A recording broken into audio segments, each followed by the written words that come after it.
दीपक जी, आपके साथ जो हुआ वो काफी अजीब था ना।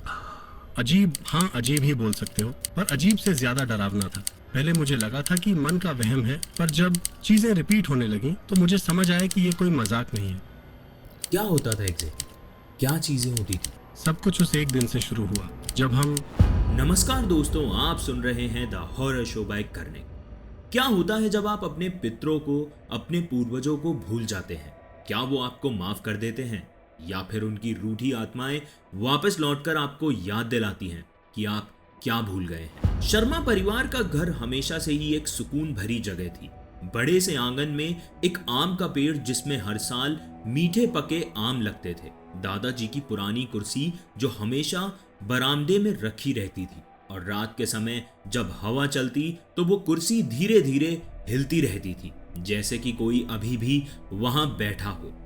घर की दीवारें एक पुरानी कहानी के पन्ने जैसी थी, हर कोना एक याद, एक कहानी अपने अंदर समेटे हुए।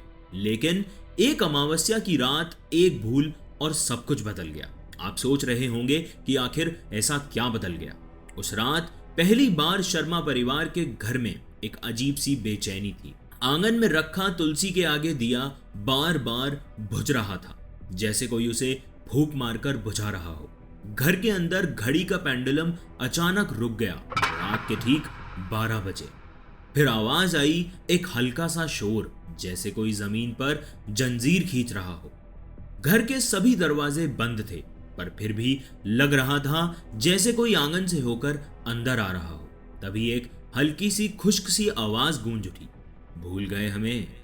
शर्मा परिवार के लिए अमावस्या की रात सिर्फ एक तारीख थी, या एक भूल की सजा जो हर साल उनके दरवाजे पर दस्तक देने वाली। अगर आप चैनल पर नए हैं तो शो को रेट जरूर करें, वीडियो को लाइक करें, शेयर करें और चैनल को सब्सक्राइब जरूर करें। आइए कहानी में आगे बढ़ते हैं। जयपुर के मालवीय नगर के एक पुराने लेकिन सुख शांति से भरे मोहल्ले में रहता था शर्मा परिवार। पति दीपक शर्मा, पत्नी सुनीता शर्मा और उनके 2 बच्चे, रोहन 14 वर्ष का और उनकी बेटी श्रुति 9 साल की।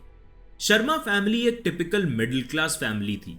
जितनी कमाई उसी में खुश, ज्यादा दिखावा नहीं, बस एक सादगी भरी जिंदगी जी रहे थे। दीपक एक अकाउंटेंट हैं जो एक प्राइवेट फर्म में काम करते हैं, और सुनीता एक होम मेकर हैं जिनकी दुनिया घर, परिवार और बच्चे ही हैं। शर्मा परिवार धर्म, कर्म और भगवान में पूरी श्रद्धा रखते हैं। हर सुबह 6 बजे सुनीता घर के मंदिर में दिया जलाती, गंगा जल छिड़कती और सुंदरकांड का पाठ करती। दीपक जी भी सुबह पूजा में हाथ जोड़कर 5 मिनट खड़े होते, फिर तैयार होकर ऑफिस निकल जाते। हर अमावस्या को पितरों का भोग लगाना उनके घर की एक परंपरा थी। पूरी शुद्धता से पूरी सब्जी, खीर, मिठाई का भोग लगाते और एक दिया जलाकर पितरों से आशीर्वाद मांगते। उनके घर में हमेशा एक पॉजिटिव ऑरा रहता था। जो भी आता कहता कि यहाँ एक सुकून वाली फीलिंग आती है। घर की दीवारें सफेद थी, मंदिर में एक बड़ा पीपल के पत्ते वाला कलश था, और एंट्रेंस पे हमेशा हल्दी और रोली से स्वास्तिक बना रहता था। लेकिन 7 साल पहले 2018 का अक्टूबर एक अलग ही हवा लेकर आया। दीपक का वर्कलोड बढ़ गया था। एक ऑडिट चल रहा था जिसकी वजह से वो सुबह जल्दी निकलते और लेट वापस आते। सुनीता भी घर के काम धंधों और बच्चों के स्कूल वर्क में इतनी बिजी थी कि पूजा भी बस जल्दी जल्दी में निपटा रही थी। बच्चे जैसे हर नए जमाने के होते हैं, धर्म कर्म से दूर और अपनी ही दुनिया में मस्त। रोहन गेमिंग और कोचिंग में बिजी था, और श्रुति कार्टून्स और ड्राइंग में। और फिर वो अमावस्या की रात आई। रात के 10 बज चुके थे। दीपक ऑफिस से थक हार कर लिविंग रूम के सोफे पर ही गिर गए। सुनीता किचन में बर्तन समेट रही थी, और बच्चे अपने रूम्स में मोबाइल और होमवर्क में लगे थे। पूरा दिन बस इस भागदौड़ में निकला कि किसी को याद ही नहीं रहा। पितरों का भोग इस बार नहीं लगा, और शायद कोई इस गलती को माफ करने वाला नहीं था। उस रात सब कुछ नॉर्मल लग रहा था। दीपक थकान के मारे बेड पे लेटते ही सो गया। सुनीता भी अपने कमरे में जा चुकी थी, और बच्चे अपने अपने रूम्स में थे। पूरा घर शांत था, सिर्फ दीवार घड़ी की टिक टिक और बाहर से कभी किसी साइकिल या गाड़ी के गुजरने की आवाज आती। लेकिन जैसे जैसे रात बढ़ती गई, घर का माहौल भी धीरे धीरे बदलने लगा। पहले तो छोटी छोटी चीजें होने लगी, मंदिर का पर्दा जो हमेशा पूजा के बाद ढंग से बंद होता था, आधा खुल गया। पहले दीपक की नींद नहीं खुली, पर जब किचन में रखी चम्मच जोर से जमीन पे गिरने की आवाज आई, तब उनकी आंख एकदम से खुल गई। नींद में धुंधली नजर से उन्होंने बेड के पास देखा, फिर थोड़ा समय लेकर उठे। उन्हें लगा कि शायद घर में कोई बिल्ली आ गई होगी, जो किचन में कुछ गिराकर भाग गई। हॉल की लाइट जलाई, पानी पीकर जब उनकी नजर मंदिर की तरफ गई तो उनके पैर वहीं जम गए।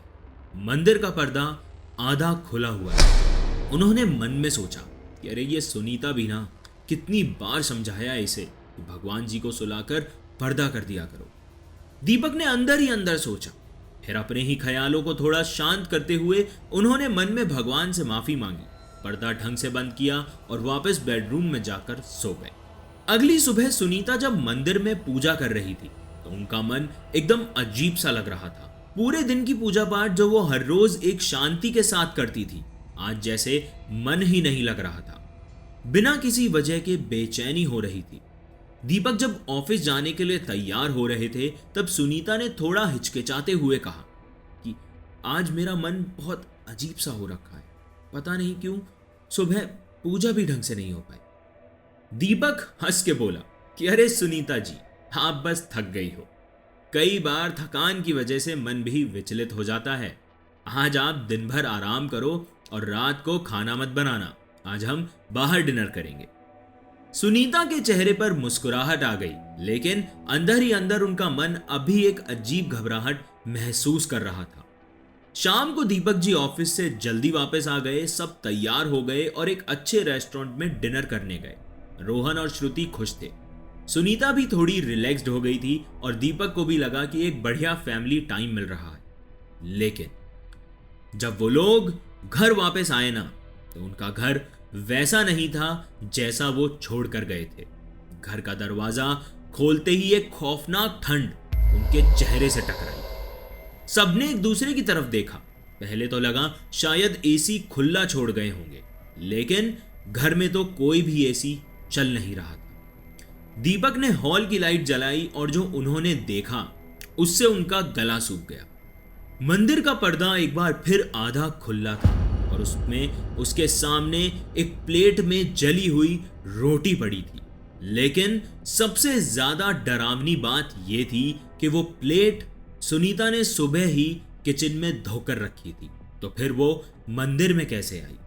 दीपक और सुनीता बेचैन हो गए थे ये देखकर कि मंदिर का पर्दा फिर से आधा खुला है और वो जली हुई रोटी वहां कैसे आई। ये सब अजीब था और बहुत डरावना भी। अभी तक वो इन सबको सिर्फ एक कोइंसिडेंस मान रहे थे, लेकिन जैसे ही उन्होंने डाइनिंग टेबल की तरफ देखा, उनकी सांस एक पल के लिए रुक गई। एक पतली लंबी परछाई जो सिर्फ एक जगह खड़ी थी। सुनीता ने भी ध्यान से देखा, परछाई वहीं थी, हल्की सी हिलती हुई, जैसे हवा में जर्रा जर्रा फैल रहा। सुनीता का गला सूख गया, हाथ ऐसे ठंडे पड़ गए जैसे किसी ने उन्हें बर्फ में डुबा दिया हो। उसने तुरंत ट्यूबलाइट ऑन की और वहां कोई नहीं था। सुनीता ने घबरा के दीपक की तरफ देखा, पर उसके चेहरे पे भी एक अजीब सा संकोच था, जैसे उसने भी कुछ देखा हो पर मन मान नहीं रहा हो। उस रात दीपक और सुनीता दोनों सो नहीं पाए। अजीब सा भारीपन, बेचैनी, जैसे घर में कोई और भी है पर दिखाई नहीं दे रहा है। अगले दिन दीपक काम पे गए, पर पूरा दिन बस एक अजीब सी उलझन में रहे। हर वक्त उनके दिमाग में वही मंदिर का पर्दा, वो परछाई और वो प्लेट घूम रही थी। एक दो बार उन्होंने फाइल्स तक गलत भेज दी।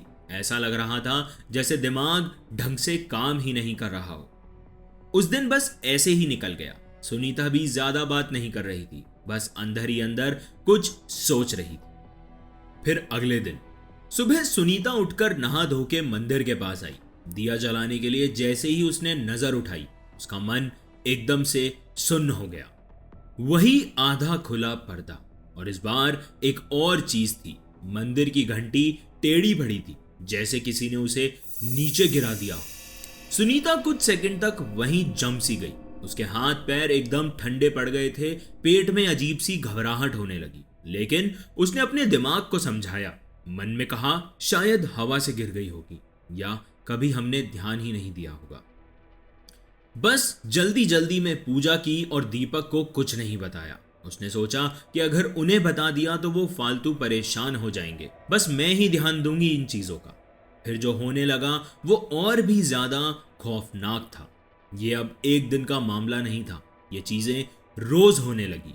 कभी मूर्ति का टीका गिर जाता, कभी बिना किसी वजह के, कभी पानी का लोटा खुद ब खुद पलट जाता जैसे किसी ने जान के गिराया हो। घर में जो पेड़ पौधे थे वो हमेशा हरे भरे रहते थे, लेकिन वो भी धीरे धीरे मुरझाने लगे, जैसे एक एक करके मर रहे हो। सुनीता अंदर ही अंदर और ज्यादा डरने लगी। उसके मन में एक ही बात आती कि यह हमारे घर में आज से पहले कभी नहीं हुआ। कोई टोना टोटका भी नहीं कर सकता हमारे घर में। हम तो पूरे दिन पूजा पाठ करते हैं, हम पे तो पितरों का आशीर्वाद है।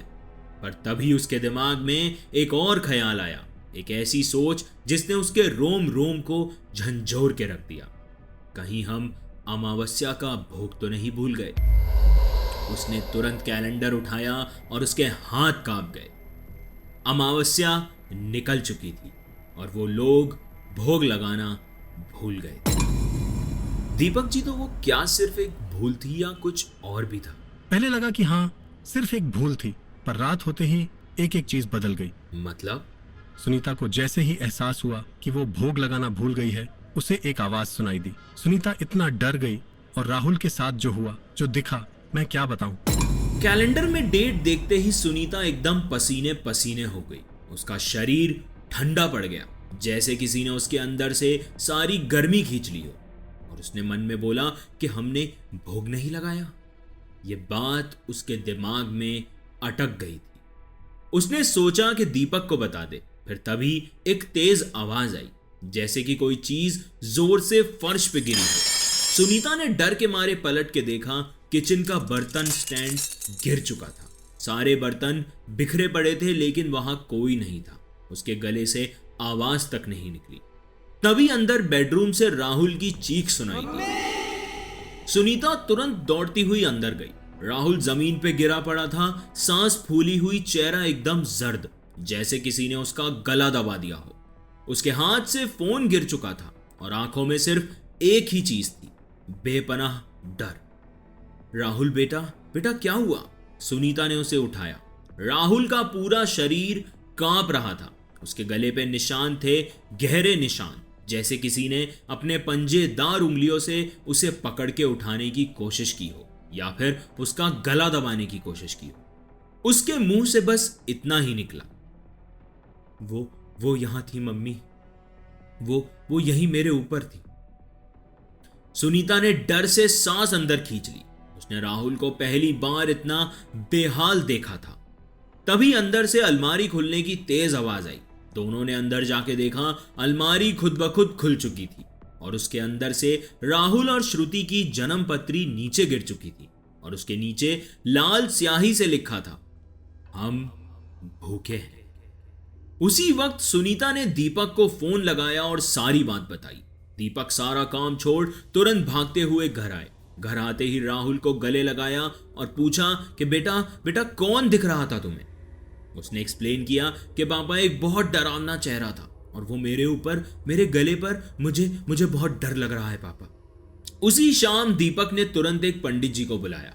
पंडित जी ने गंभीर नजर से दीपक और सुनीता को देखा। एक भारी गलती की है आप लोगों ने और इसका असर सिर्फ घर पर नहीं, पूरे परिवार पर पड़ रहा है। दीपक ने घबरा के पूछा कि पंडित जी इसका कोई उपाय?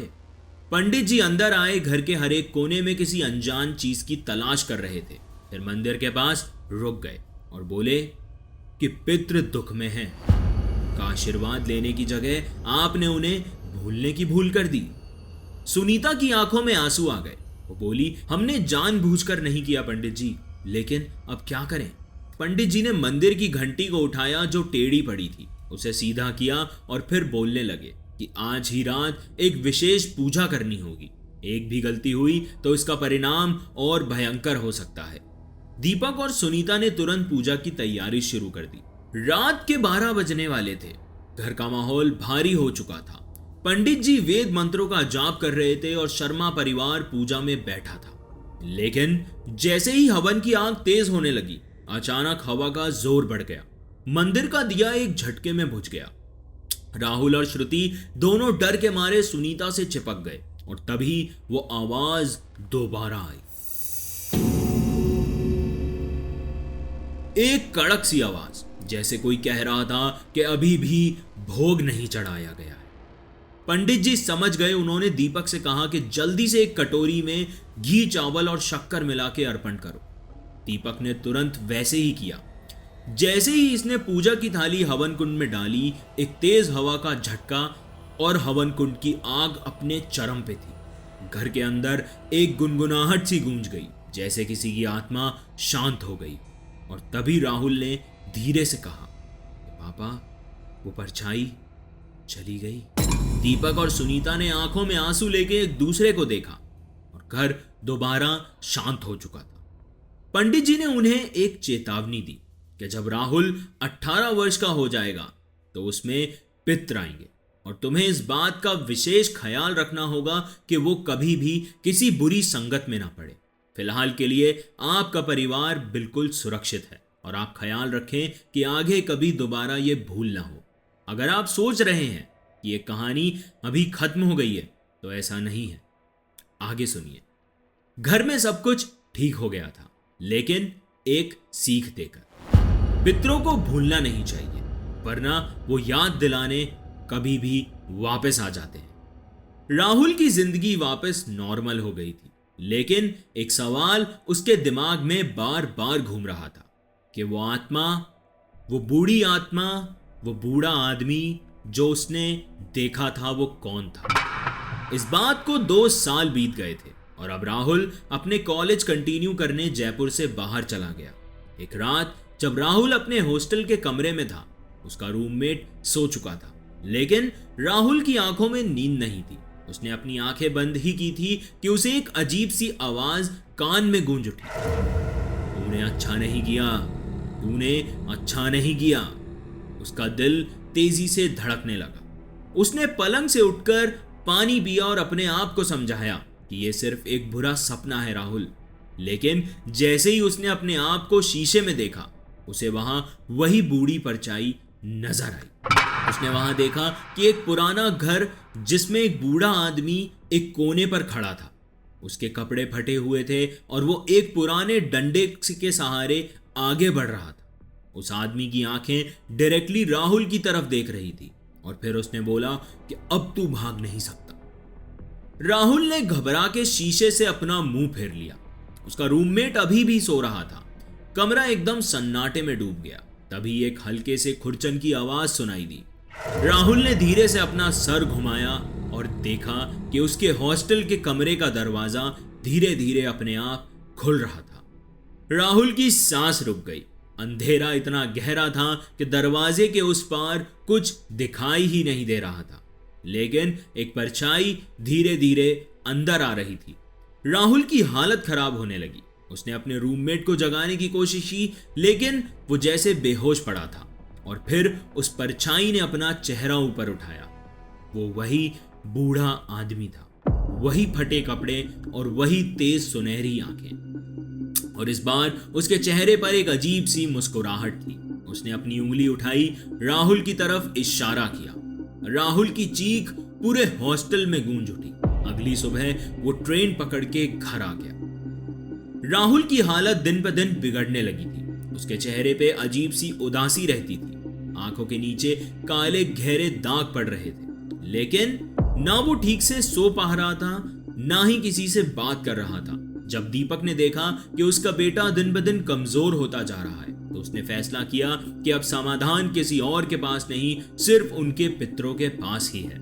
एक रात दीपक राहुल को लेकर अपने गांव गया, जहां एक राती जोगा हो रहा था। राती जोगा यानी कि एक ऐसी रात जब परिवार के बुजुर्गों की आत्माएं किसी एक व्यक्ति के शरीर में आती हैं और वो अपनी बातें कह सकती हैं। दीपक के चाचा पर पितरों का वास होता था।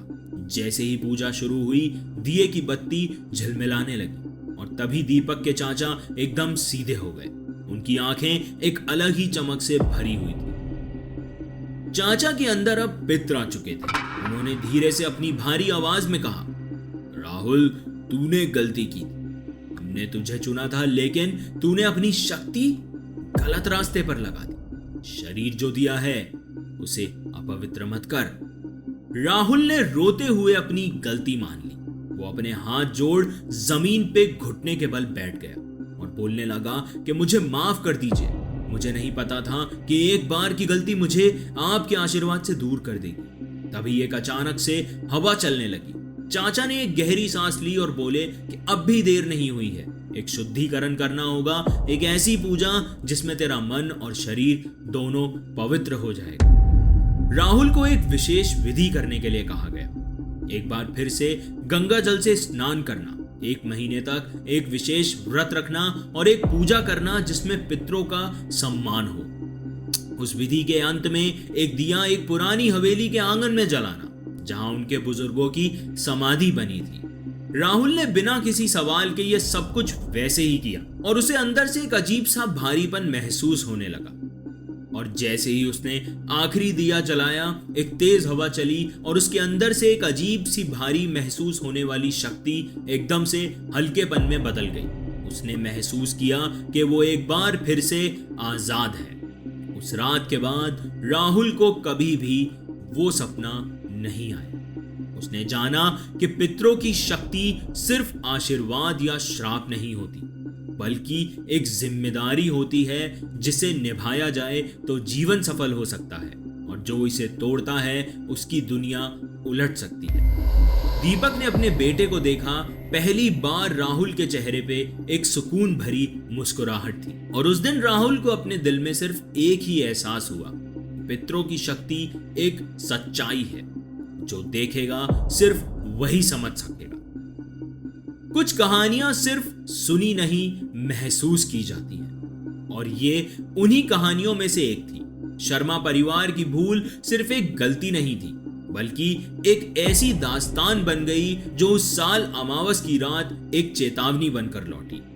हम अक्सर सोचते हैं कि जो चला गया वो बस यादों तक सीमित रहता है, पर सच ये है कि जो आत्माएं भूल से बड़ी होती हैं, उनका हिसाब रस्मों रिवाजों से नहीं, एहसानों से होता है। शायद इंसान भूल सकता है, पर जो चला गया है वो कभी नहीं भूलता, और जब भूल कसूर बन जाए तो उसका हिसाब जरूर होता है।